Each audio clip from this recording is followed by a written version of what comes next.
Hello, and welcome to I Know Dino, the Big Dinosaur Podcast, where we cover news, interviews, and discussions of all things dinosaur.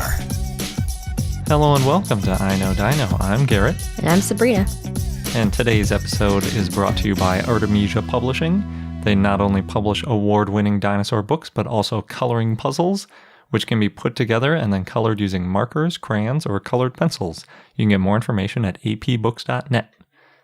This week, we have Dinosaur of the Day Rajasaurus, a bunch of dinosaur news, and we'd like to thank our Patreon supporters Kyle, Brendan, and the Tolbert family. Thanks, everyone. We really appreciate your support. If you'd like to join this group of awesome people, then check out our Patreon page at patreon.com/iknowdino. We have different reward tiers, and we like to share some behind-the-scenes information when we can, so check it out. Yeah. So jumping right into the news, first in the news, we have a new ceratopsian named from Mexico, and it's the first new dinosaur name of the year, at least that we've reported on this show, which is exciting. The name is quite a name, and I'm going to try really hard not to butcher it. They did give a phonetics of it, and it looks like Yeueceratops moodai. You did it. It's not an easy one. It's from that Nahuatl language, which is the language that the Aztecs spoke. I might not be pronouncing that right either. We talked about that a little bit with like the coatl, with the Quetzalcoatlus, and then there was another one. It seems like a pretty popular naming choice for some of the Mexican dinosaurs, and they are definitely very unique names. So Yeueca is the Aztec word for ancient, and then obviously ceratops is Greek for horned face, and then that moodai, I think is how you'd say it. It's actually an acronym for Museo del Desierto, which I think means desert museum, pretty sure. Yeah. Anyway, it's kind of weird to try to pronounce a acronym, but that's how I think it goes. So it's taken the record for the southernmost name Centrosaurine also, with its being named. Previously, it was known as like a 3-letter acronym and then a 3-digit number, like a lot of the museum specimens are. And it's probably in the clade Pseudoceratopsinae that we talked about back in episode 108. And they break with the typical Centrosaurians since they have less ornamentation on their frill, they have a smaller nasal horn, and they have larger horns above their eyes. And its beak really reminds me of a parrot because it's got that tall and short kind of look to it, and then the kind of little point at the end of it, at least on the top part of the beak. So it's like an ancient parrot. It really looks like it. And I think we talked about one that was even named after a parrot. But in any event, this one was relatively small for a Centrosaurian. It was only about 3 meters or 10 feet long. And if you compare that to something like a Triceratops, it's really tiny. They didn't have much of the skull when they recovered it, but they did find a scapula, ilium, which is part of the hip, femur, tibia, and vertebra. But there was enough to give them a good idea of where it fits within Ceratopsidae. They got some good characteristic features from those bones. And in the paper where they describe Yeueceratops, they also talk about 2 other dinosaurs from Mexico, specifically 2 ceratopsians, and they were all very different sizes, which possibly points out how they split up the habitat rather than just competing with each other all the time. And Yeueceratops was by far the smallest. And speaking of ceratopsids, there's also a new article about a ceratopsid, which again is the family that includes Triceratops, and specifically a tooth that they found in eastern North America from one of these horned dinosaurs. So this paper is not peer-reviewed, and that means that it's basically a preliminary report that hasn't gone through the scientific rigors yet. And usually we wouldn't even mention a pre-published study since they haven't been fully vetted yet, but this one seems pretty plausible, and the early returns comments on the article seem pretty positive, so I think it's worth mentioning. basically, there have been a ton of ceratopsids found in North America in Laramidia, which is west of the Western Interior Seaway that used to split North America in half. And there have been a couple of ceratopsids found in Asia as well. But eastern North America has been conspicuously missing ceratopsids from the fossil record. And we talked a little bit about migrations between Asia and Laramidia with respect to ankylosaurs a few weeks ago, and that even going between North and South Laramidia appeared to be more difficult than going between South Laramidia and Asia. So you can't really think about continents in terms of how they're arranged now, because, there were lots of different geographical features and sea level changes and things that made it completely different in terms of where you could travel easily. Yeah, and I read a brief article this week about a lost continent that scientists may have found even. Yeah, we talked about that before. It's like it got shoved under by the Philippines. Mm-hmm. Yeah. So it's pretty weird, and there's a lot of, when you go back tens of millions or hundreds of millions of years, the Earth looked quite a bit different. So these researchers just found a ceratopsid tooth in northern Mississippi, or maybe I should say modern northern Mississippi, because back then it was like a coast. And unfortunately, it appears to have been washed downstream by a river in the area. And the place where it came from is densely covered in vegetation, so it's not easy to go check for the rest of the animal. Just for your information, ceratopsids have unique teeth that include double roots, which is how they identified it so specifically and quickly. And the tooth was found in marine sediment, which is a little unusual, and it may mean that the ceratopsid could have died in Laramidia and then been washed east across this inland seaway, but it's really hard to say exactly what happened. So like I said, usually we don't even mention these pre-report studies, but it's pretty cool to see ceratopsians, or specifically ceratopsids, showing up in eastern North America. And hopefully, once the article gets peer-reviewed, we'll be able to shed even more light on what happened. And maybe they'll find some more of the skeleton, like a whole frill or something. That'd be nice, but it sounds hard. Yeah, too much vegetation and stuff in the way. Next, Earth Archive shared a story of how dinosaur fossils with evidence of feathers or fluff change paleontology. And we talk a lot about this, but I like reading these kind of overviews. So, Archaeopteryx was described in 1861 based on a single feather, and then later a skeleton was found, later the same year actually, and it had teeth and a tail and hollow bones. And Compsognathus was discovered around the same time, though scientists didn't find any evidence of feathers. So Thomas Henry Huxley then suggested that Archaeopteryx was a missing link between birds and dinosaurs, and he thought that Compsognathus may have had feathers, even though, again, they weren't found. But there were a lot of people who disagreed with this. And it wasn't until 1969 when John Ostrom described Deinonychus, and he described it as agile and showed that dinosaurs could be related to birds and kicked off the dinosaur renaissance. And then in the 1980s, more people started to believe that some dinosaurs evolved into birds, and then the term non-avian dinosaur came about to differentiate birds from extinct birds / dinosaurs. Still, though, it wasn't until 1996 with Sinosauropteryx, which was found in China with preserved feather impressions, not like modern feathers, but something similar, that this idea of feathered dinosaurs seemed possible. And since then, other feathered dinosaurs have been discovered. We've got Microraptor, Yutyrannus, Bapisaurus, and some were found not as closely related to birds, like Calindrodromeus or Psittacosaurus. But multiple feather types have been found. There's been fur-like filaments, downy feathers, hollow quills, tail fans, and feathers have been used to insulate or protect babies or be used for mating. And then later, they were used for gliding and flying. And it's still not clear when feathers first appeared or how they evolved in dinosaurs, but it is interesting to think of how our views of dinosaurs have changed and keep changing. Yeah, definitely.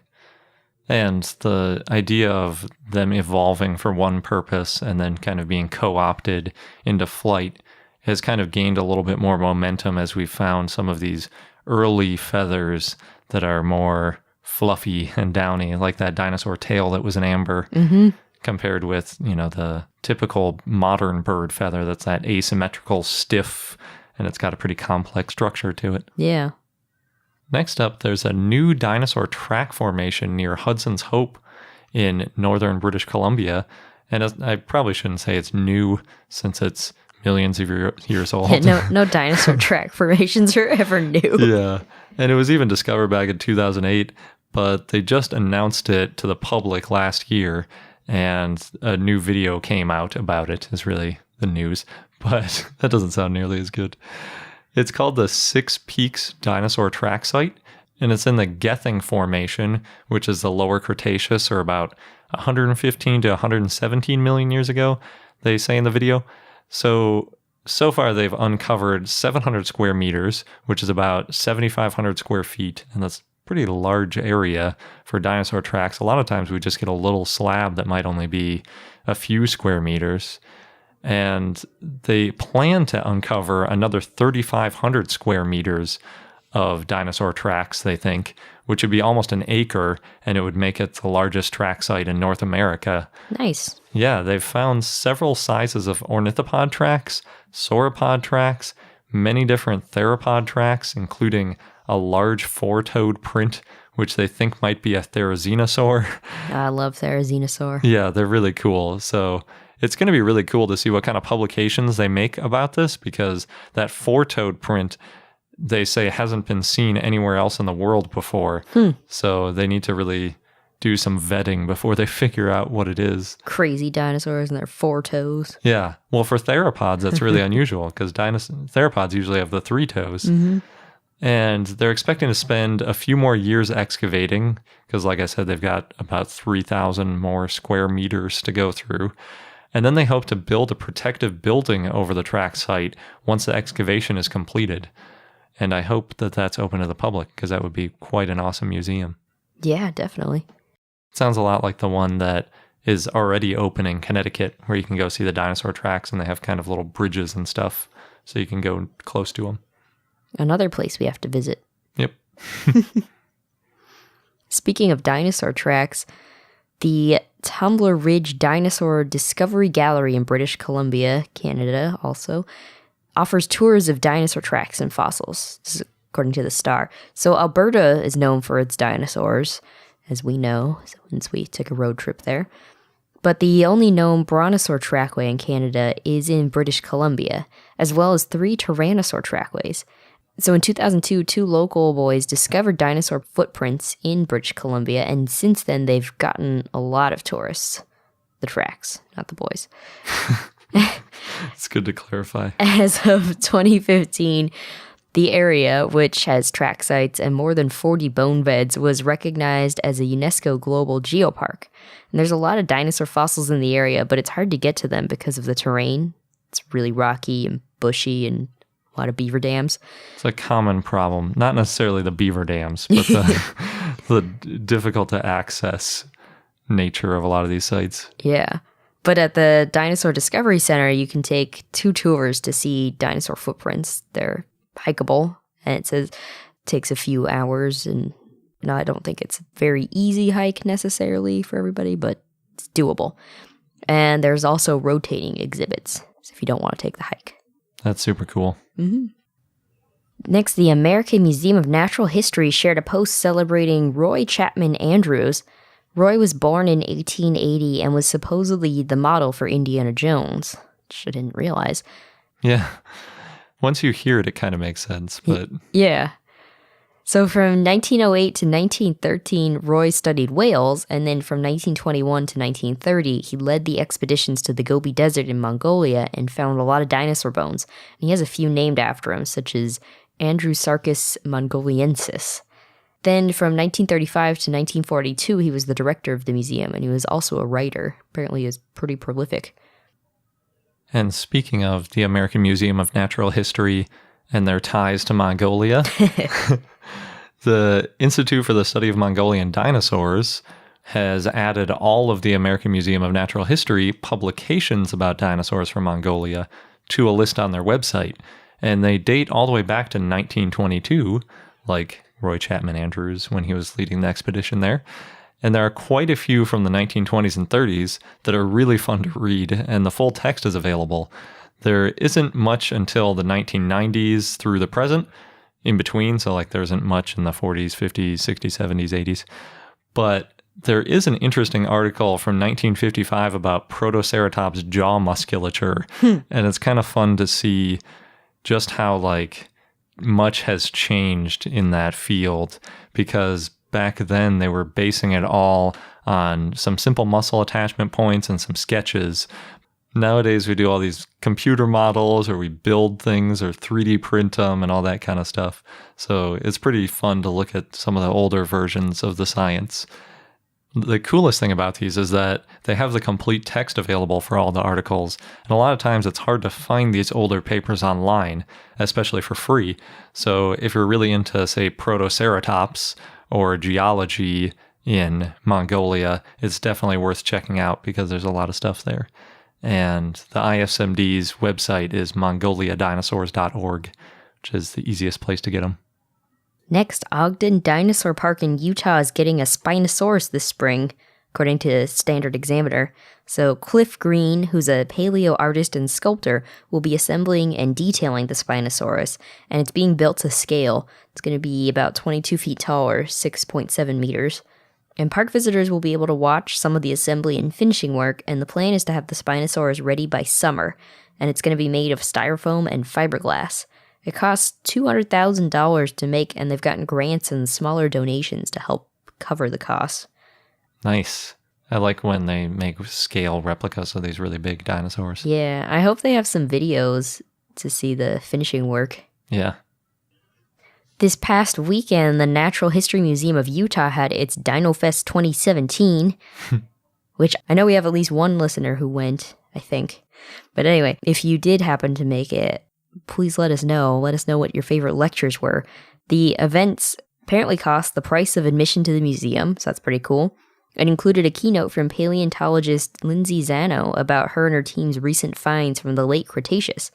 There was also an open house of the Paleo Prep Lab, which I really wanted to see when we were there for SVP, but I think they only had one tour and the line was too long when we were there. Yeah, it's a really cool museum, and the Prep Lab looks pretty huge. They have a really big collections area, too. Mm-hmm. And you could also see part of the museum's fossil collection. And for those of you who were not able to make it, they posted a playlist on YouTube of all of their lectures, so we'll post a link and you can check them out for yourself. Next, the Johnson's Park dinosaur has been claimed, according to Journal Sentinel, and we've talked about this dinosaur before. It's this colorful TRex type dinosaur that's 16 feet tall, and it's been around since the 70s, and it watched over Johnson's Park in Wisconsin, although Garrett hadn't been there. Yeah, we should be clear that it's not a real dinosaur replica. This is one of those very artistic versions of a dinosaur. Yes, very tripod-like too. Yeah. So this man named Chad Covert paid $11 for the dinosaur and plans to restore it and have it sit in his 5-acre yard. And he plans to install a solar panel so its eyes light up like it apparently used to. Sounds spooky. Yeah. This dinosaur weighs 13,000 pounds and took 7 men 7 hours to remove from the park. It was probably so heavy because its scales are made of concrete. Yeah, that would definitely do it. Yeah. Next, in Montana, a couple siblings built a pair of dinosaurs out of snow, much lighter than concrete. Mm-hmm. So Vicky Brock from California has been visiting and taking care of her sister, Michelle LeBear, for the past month in Montana. Michelle has lung cancer. And to help keep her sister's mind preoccupied, they decided to build the snow dinosaur. And actually, I think Vicky built it and Michelle watched. But anyway, it's a pair of sauropods. There's one adult and one baby. The larger one is 6 feet tall, so I can only imagine how long it took her to build that. But it looks really cool. Yeah, that's really cool. Literally. Cold as ice. Next, a bride surprised her groom during their first look by showing up in a T-Rex costume. So the groom was waiting for her on a bridge, and then he had a good laugh when he saw his bride, and he managed to kiss her through the opening in the T-Rex neck, which was impressive. I didn't think there wasn't really an opening there. But anyway, apparently this clip has over 2 million views already. Oh, and he unzips her so that they can have a proper kiss later. But yep, and get some regular pictures. yeah, they didn't show that part in the video. I suppose. I just assumed. In other T-Rex costume news, there's a new compilation of people in Jurassic World T-Rex costumes doing ridiculous things. And that's that one Sabrina was just talking about where it's inflatable and it's very vertical. The most impressive one in this list is somebody riding a bucking horse at a rodeo in the costume. And they did a really good job. It was kind of funny watching them put on the suit and then get onto the horse while the suit is like inflating around them. And then during the whole bucking crazy part of the rodeo, it kind of deflated the costume a little bit. So it must have been really hard to see out of, because once it starts to deflate, the T-Rex head kind of collapses over your head and there's no window or anything to see out of. So it's kind of like doing it blindfolded, I imagine. But they didn't fall off. They got pretty much all the way around the arena and then hopped off and ran away. So it was pretty impressive. And then there was also somebody feeding a 500-pound alligator inside its enclosure in the costume. Yeah, so the fake T-Rex head that sticks up above your head while you're wearing it was even like it was making eye contact with the alligator while he was leaning over to feed it. Seems like a bad idea. Yeah. And the guy feeding the alligator was just a couple feet away from it. And they said that the alligator was used to humans because it's been in movies and things. It's like a pretty tame alligator. But it's kind of risky, you'd think, putting on some crazy costume and going near it. But a kind of aggressive looking costume. Yeah. It didn't seem to care, though. Yeah, that's good. And last in the news, I want to give a quick review of a new game called The Ark of Craft Dinosaurs. And if you're looking at that title and thinking, I wonder if that has anything to do with Ark Survival Evolved, yes and no. So it's a mobile game that was released for iOS and Android, and it's a pretty obvious knockoff of Ark Survival Evolved. I actually at first thought that it was made by the same people because the title is so similar and the gameplay is so similar, but it has nothing, the developers are completely unrelated. It has gotten a ton of downloads. According to IO Snoops, it was one of the most popular games on the iPhone over the last week, although it has been steeply dropping in popularity over the last few days. The description says, quote, large quantity of beings from the Jurassic period, Tyrannosaurus, Stegosaurus, Triceratops, Gallimimus, Dilophosaurus, Pteranodon, Ankylosaurus, Compsognathus, Spinosaurus, plus bonus, Mammoth, Sabertooth, and others. Because they all live together. Yeah. If you're counting, 3 of 9 of those are dinosaurs that are from the Jurassic. So, not the best description. I'm not going to bother talking about the mammals, which were obviously from millions and millions of years later. I've watched a couple of videos of people playing it, and there were some issues with hitboxes, which basically meant that, say you were trying to chop at a tree, you had to aim a couple feet to the side of the tree for it to work, because it was all skewed. And there were also a lot of people that were having issues with lag. But when I was playing it, I actually didn't have either of these problems on my year-old Nexus 6P. So, I don't know. Maybe they updated the game, or it was just people were using crappy phones. I don't know. The biggest difference from Ark Survival Evolved is that there are 2 modes to select when you start it. And there's basically easy and hard. So I picked easy because I'm tired of getting killed all the time in Survival Evolved. But easy in Ark of Craft actually means super easy. So you can basically take down a Stegosaurus or Triceratops right when the game starts and tame it instantly after watching a few ads. And then you're pretty much indestructible after that.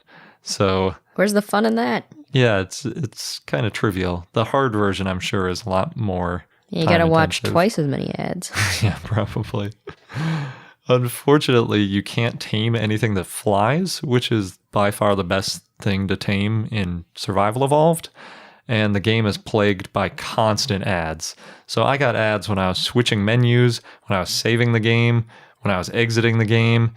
and just all the time while walking around or just generally playing the game. That's probably why there's been a steep drop. I think so. There are a lot of complaints about it. But I will say you can remove all the ads from the game for $1. And since it's like a third-person exploration, crafting, kind of like Minecraft type game, $1 really isn't that expensive if you plan on playing the game for more than about 30 minutes.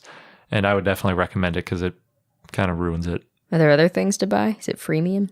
It is very freemium. So for me, it was fun for about 15 minutes.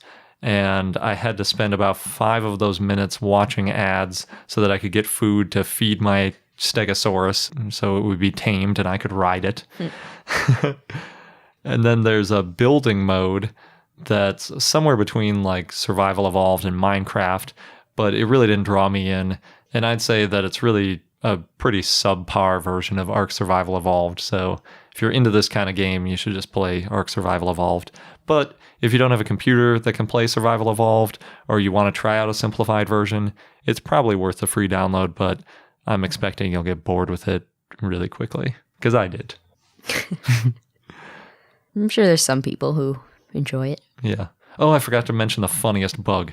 So I wanted to see if the dinosaurs could swim, because I tamed a Stegosaurus, and there was that article about Stegosaurus swimming. So I walked into the water, and you just walk onto the seafloor. You just walk around underwater. There's no like oxygen meter or anything, so you just stay underwater as long as you want, walking around. That was pretty funny. Before we get into our dinosaur of the day, we want to give a brief moment to talk about our sponsor, Artemisia Publishing. And specifically, we want to talk about their coloring puzzles because we just got our new coloring puzzle in the mail. So I'm excited. Yeah, and we got a camera too, so we're going to be able to record a video, probably a time lapse or like a sped up video, because watching a couple people put together a puzzle in real time might not be the most exciting thing. I think the hardest part will be choosing what colors to use. Yeah, the puzzle that we picked is the Chasmosaurus, and it's 2 Chasmosaurus fighting. And I think there's pretty good evidence for that because we've seen scarring on ceratopsian frills that looks like they're from their equals horns, kind of when they're butting heads sort of thing. And that's kind of what's going on in the puzzle. It says it's 108 pieces. Yep. And it's all black and white, obviously, so that you can color it in, which we found out already makes it a little bit tricky to do. And this one has a little bit of empty sky, which will be... That'll be interesting. Yeah, a little tricky probably. But then we'll get to color that sky whatever we want. Yeah. We could show a big old meteor coming to wipe them out. Oh, I was thinking sunset, but... Oh, I guess we could go that way. Yeah. I like the peaceful. They're already fighting. I guess so. That's true. We'll see. We'll surprise you. Yep. So if you want to pick up your own dinosaur puzzle, check out our link in our show notes. Or if you want to buy any of their books, like their dinosaur learning activity book, head over to apbooks.net. And now on to our dinosaur of the day, Rajasaurus, which was a request from Cole via Patreon. So thanks, Cole. The name means princely lizard, and it was an Abelisaurian theropod with an unusual head crest. They found a partial skeleton, part of the skull, backbone, hip bones, parts of the hind legs, and tail, and it was described in August of 2003, but it was discovered by Suresh Srivastava of the Geological Survey of India between 1982 and 1984. It was excavated in the Kheda district of Gujarat, India. And in 1981, workers from a cement quarry showed geologists Dwivedi and Mohabey ball-like structures that they'd found, which were dinosaur eggs, and beneath the eggs were fossils. And so between 1982 and 1984, Suresh Srivastava collected fossil fragments and worked on cleaning the bones with Mathur and Pant. Then nothing really happened for a few years, but they created this detailed map. Then in 2001, Serrano and Wilson started to reconstruct those bones and then formally described Rajasaurus in 2003. They had found the bones in the Geological Survey of India Museum and didn't realize its significance at first, which this seems to happen a lot. However, fossils described in 1923 may also belong to Rajasaurus. Charles Matley collected bones between 1917 and 1919, and at first, in 1921, he thought that all the bones he found were from a single specimen of a new theropod, though the ilia and sacrum were found in close approximation. Then in 1923, Matley interpreted some of these bones as part of a new stegosaur named Lametosaurus indicus. However, no stegosaur bones found in India shared derived characters with it, so in 1935, Chakravarti suggested that the ilia and sacrum, which are now lost unfortunately, were part of a theropod. It's unclear if the scutes are part of it, because they had found scutes along with the ilia, sacrum, and tibia, but they could also be part of titanosaurs that were found nearby. The type species of Rajasaurus is Rajasaurus narmadensis, and the species name means from the Narmada Valley. The Narmada River, where it was found, has also yielded other dinosaur bones, some found in the late 1800s, including Titanosaurus indicus. Rajasaurus has only been found in India, and at the time that it lived, India had recently moved away from Gondwana and started moving north.